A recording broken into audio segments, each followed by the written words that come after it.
neurosyphilis. But for a condition like this, you need to think of something like a syringomyelia, something that's causing space-taking lesion in the cord. And then for the hypertrophic in the legs and the foot and ankle, diabetes is becoming the most common cause. Diabetes or syphilis.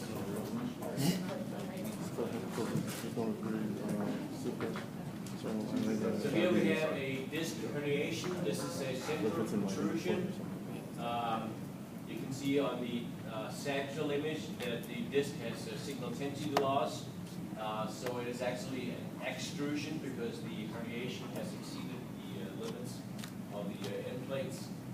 So it looks like a focal protrusion on the axial, but it's the extrusion on the lateral projection. So a disc herniation, the extrusion variety. It is not touching any of the neurological structures, but since it is at the L5 level, what nerve roots will be affected?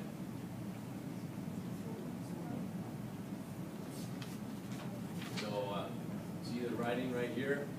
It says left S1 nerve roots. That will be the one that are affected. So that will be in which pattern, where in the body?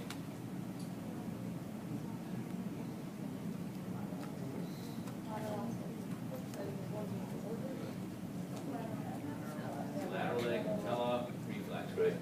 Reflex. Okay. Kelly. Okay, so here we have a enlarged vertebra, increased vertical trabeculations, and somewhat disorganized with mild thickening of the cortex. So is this an hemangioma or Paget's disease?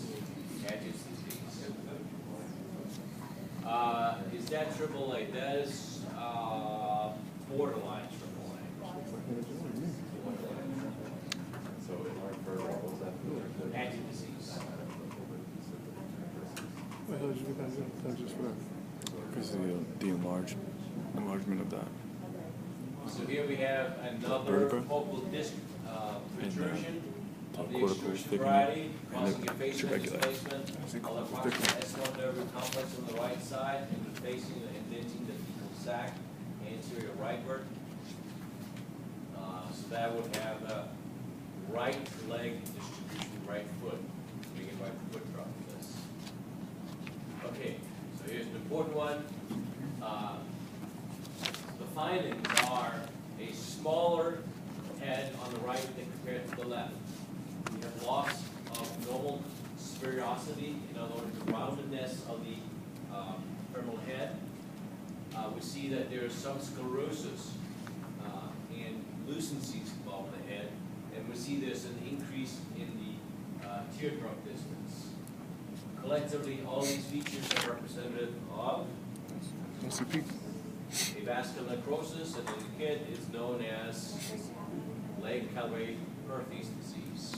Legg-Calvé-Perthes disease. Pretty sure that'll be on the test. So here we have. I think we had that on the final last quarter. Got that shit. Let's get it. What is this? So here's the AP.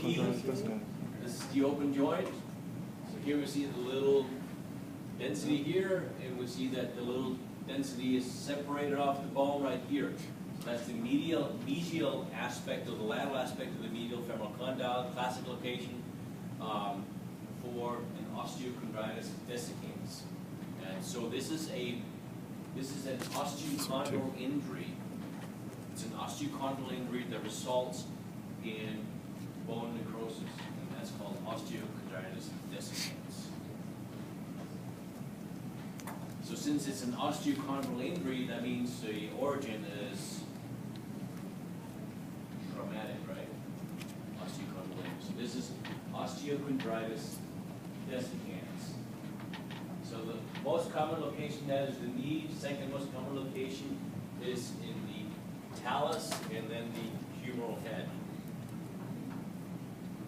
History of trauma to the hip. Years ago,